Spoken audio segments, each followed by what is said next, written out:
Hello and welcome to a very interesting episode of Motors for the Masses News.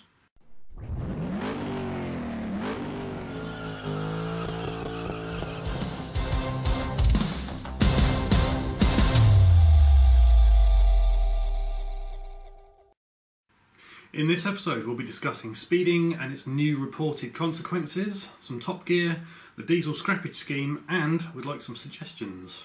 Yes. Now you may or may not have heard about the new speeding law stroke consequences that have come out on the 24th of April, just less than a couple of weeks ago. Now this discusses how if you are caught speeding, the police are really clamping down on you. Which means if you do 1 mile an hour over the speed limit, you could be hit with 3 points on your licence and up to 50% of your weekly income. Now I'm not entirely convinced by all of this, and the reason I say this is because there's absolutely no information at all on the .gov website. It still has all the old information, but based on the old legislation. And the CPS, Crown Prosecution Service, has no information on their website either.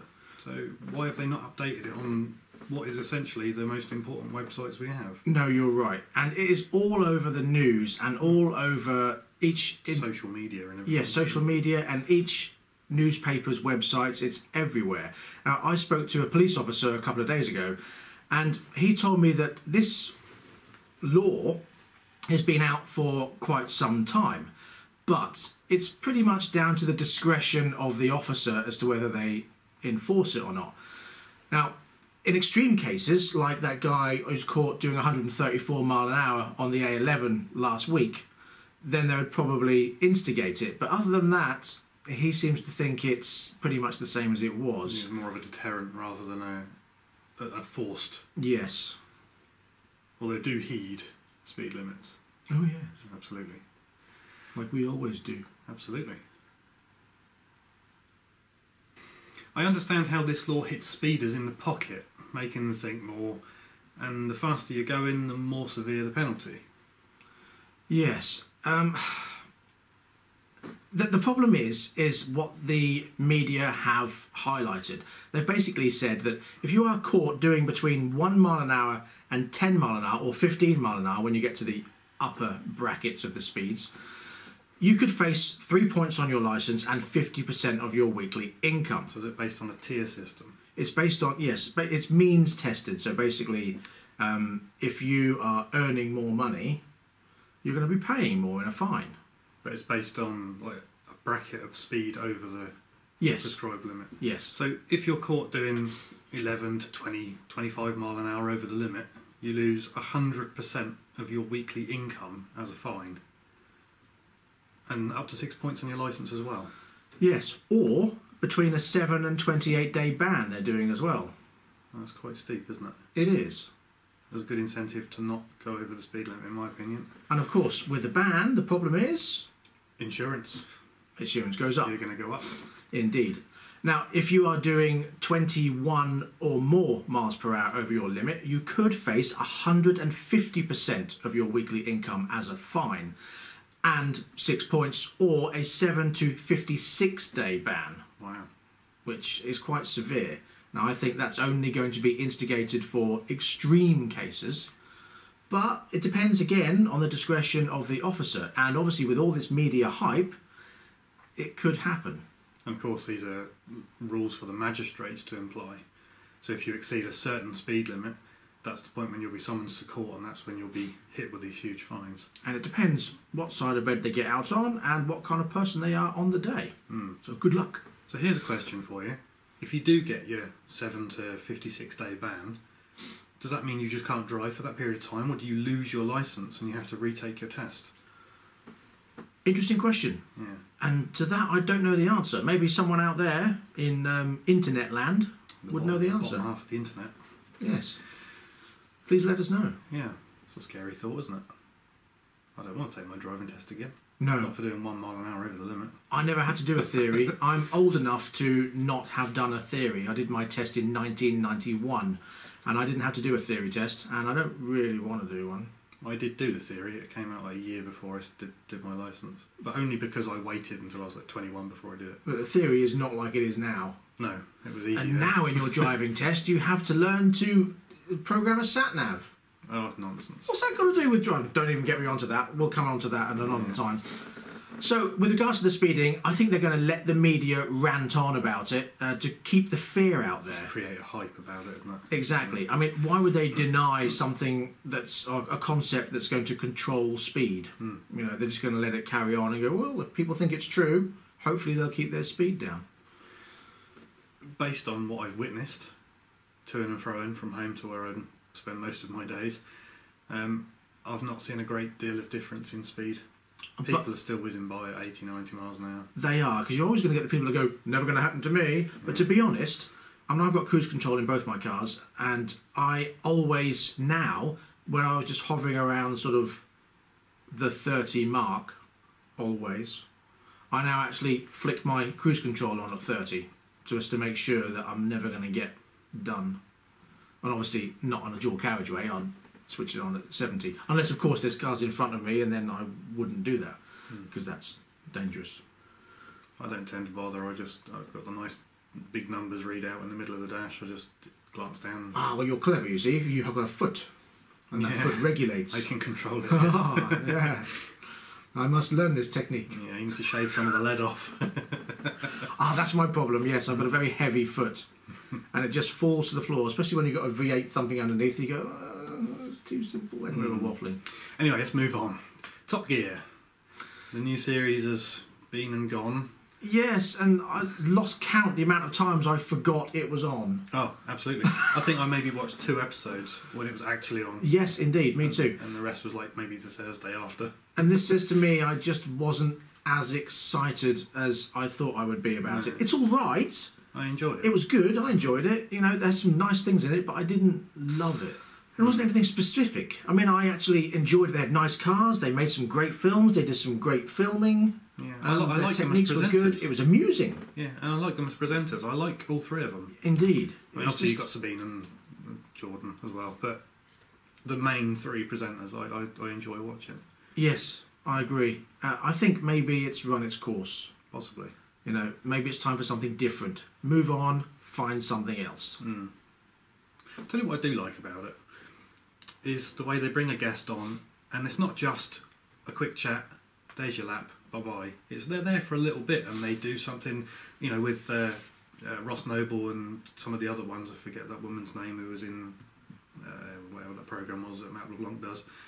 They're playing with all the machines, aren't they, and messing about with episodes. Episodes. That's the one. That was great. The bit where he does that thing when he's talking about engines, you know, this is this massive machine, and they're smashing up Volvos in a mixer and things like that. Yeah, that was good. It's good fun. But I did need reminding that happened. You'd forgotten it was there. I'd forgotten it was there. That was one of my favourite bits, was when they're messing around with the that was funny. Thingy handlers. But that's the thing. I enjoyed it and I liked watching it, but it's easily forgotten. Yeah. It wasn't as memorable. Yeah. I mean, I can recall all the specials of old Top Gear, and I can recall most, and I can recall most of the episodes. You know, and I can even remember what they said and how they said it, and their mannerisms. Is that because you've seen them 2 to 3 times because it's on Dave every day? 2 to 3 times? 10 to 11 times. So you've seen more of it. If they were to rerun the current Top Gears, you'd sort of learn them eventually. If you were to watch them, maybe. I think I'd have a hard time actually sitting down and watching a rerun of Top Gear's new series. Maybe. What did you think, anyway? Let us know in the comments below. Please do. Okay, let's move on to the diesel scrappage scheme of 2017. Yes. Now, I found this the other day. It's a new scheme that's unveiled very recently that offers up to £2,000 incentive to members of the public to get rid of diesel cars of a certain age, just the same as the old scrappage scheme, really. Yes. They just give you some money off of a new car. It has to be used towards a new car. I don't know if they're going to be saying it has to be a hybrid or an electric, but certainly getting rid of dirty diesels, really, to clean up the air in the cities. However, the government are concerned that this will be exploited by the middle classes. So they're talking about limiting it just to the those in need section of the public. Yeah, so we're talking about older diesel cars, like an old Vectra or something like that. Yes. An older Mondeo. But something else I read, they're also talking about bringing in a toxin tax. Oh, really? Now, this hasn't been approved in any government sleeping session yet. Okay. But it seems to be that they're going to introduce a daily tax to those that continue to use their diesels. I see. So it doesn't really look that good for diesel's future. No, I think they are pushing it out. I think the idea is they're getting rid of diesels by 2020 or something. I know, but the problem is the government encouraged people to buy diesel. Yeah. And the reason was? It's just more environmentally friendly. Apparently, Cleaner. yes. Low CO2s. Now they're saying the it is opposite. clean. The problem is it's the particles. It's the soot and muck that it chucks out. Well, is it all diesels or is it just old diesels, and they're not talking about the new green diesels that companies are vehicles with particulate filters, I imagine, are okay because they're there to do that job, to filter out the nasties. The older diesels, which just have a catalytic converter or whatever on them, they're not cleaning the muck out of the gases. So it's only recent years they've been doing it. The only past sort of 4 or 5 years they've been doing those green diesels. So anything before that, chances are they're going to be looking to get rid of. But even so, you've still got a car that's maybe only 10 years old. In 2007 we had cars with particulate filters on. I think there may have been before that. So cars from then on, I imagine, are okay. From when? About 2007, I'm sure there was particulate filters. So that's probably why they've done a £2,000 thing, because 2007 cars maybe around £2,000. It depends what kind of car you've got. If you've got a BMW 7 Series diesel from 2006, you're not going to want to get rid of it for £2,000. Yeah, I mean, them particular filters may have been before that, but I'm just thinking back to like the Vauxhall Zafira. They had a lot of problems with the diesel version of that. Well, yeah, I mean, you're lucky it's £2,000 for one of those. Yeah, so there are a lot of problems with the particular filters on those failing or whatever, getting clogged up. So certainly from 2007, maybe before. But what are your thoughts on this? Do you own a diesel? Are you happy by this scheme? Are you going to benefit from this scheme? Or do you think it's something that is just going to annoy you, or you're going to lose money? Let us know in the comments below, please. Anyway, let's move on a little bit. Despite manufacturers bringing out lots of new cars, there doesn't seem to be anything more than we've already discussed in previous episodes of the news. No, so we haven't really got much to discuss on as far as new stuff, brand new models coming out. I mean, that's the issue. We mentioned the Mercedes pickup, and I've seen more of that, so that could be something we might see. Yes, and there seems to be a new Jaguar SUV similar to the F-Pace coming out in 2018. In fact, here's a picture of it here.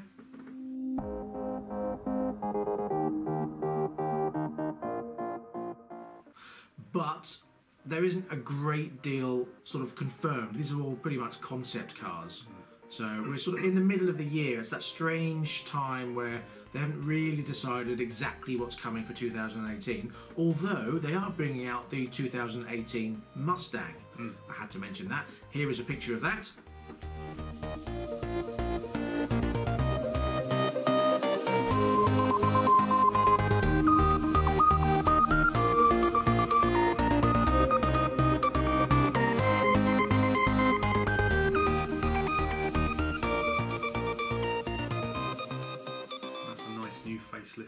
It is, yes. They've changed the front end, they've made it lower, and that for me was the bit that I hated. The 2017 Mustang had a horrible front end. It looked too bulbous for the rest of the car, and they've sorted that out. So they've obviously listened to the lights on the front bumper look nicer as well. I think they've made the angular bits. Yeah, they have. Nice. So they seem to have listened to the customers. So well done, Ford, for that. And finally, we're going to talk about this channel. Now, we are amazed by how well this channel has done. In the past 2 months, we've gone from 200 subscribers and we are now on 520 subscribers. So much so we have a new giveaway running, and the link for that will be in the description below, where you can win an action camera and a mug and a t-shirt. And a t-shirt, yeah, of any choice of your colour. Colour of your choice, even. Even that, yes. Yeah. Now, we don't want to limit ourselves to just cars. So Next week, I am picking up my brand new 2017 125 motorbike. Now, this is an FB Mondial HPS 125 Hipster. This is a brand new bike onto the market. Learner legal. Learner legal. It doesn't look like it. It's designed sort of like the old 60s Cafe Racer, but a modern take on that. It's made by FB Mondial, which is a company that was developed in 1947, I believe, and they won 9 or 10 racing championships in the 1950s, and then they disappeared. But they are back, and they are bringing a fantastic new bike, and we are going to be reviewing that. Excellent. Yes. We would also like suggestions on what we can do, because we don't need to limit ourselves to cars and bikes. We could do other things. Boats. We have many interests. Boats. Yeah.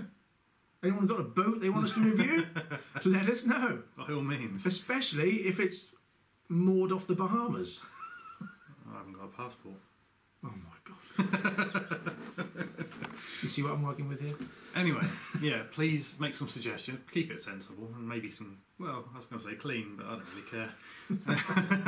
But we'll do anything. Trucks, Yeah. not HGVs, we don't have an HGV license. No. But I mean, Do know somebody pick has up that. trucks and SUVs, scooters, supercars. Whatever. Yeah, I mean, if you really want us to review your Lamborghini Countach or your Diablo or your new Bugatti Chiron, I suppose we'll have to do it. Yeah, I could lower myself to driving a Bugatti, I suppose. Yeah, I mean, we don't have to have first class tickets to Dubai. No. You know, we're quite happy for you to send us economy class. That's a long way to go, economy. Anyway, yeah, so comments below. That'd be brilliant. Thank you very much. And that brings us to the end of the news. We will be back very shortly with a new review and our first motorbike review, so please look out for that. That's coming next week. Until then, please drive carefully, but have fun. Bye-bye for now. And watch your speed, because I'll have you. Oh, yes, they will. Bye-bye.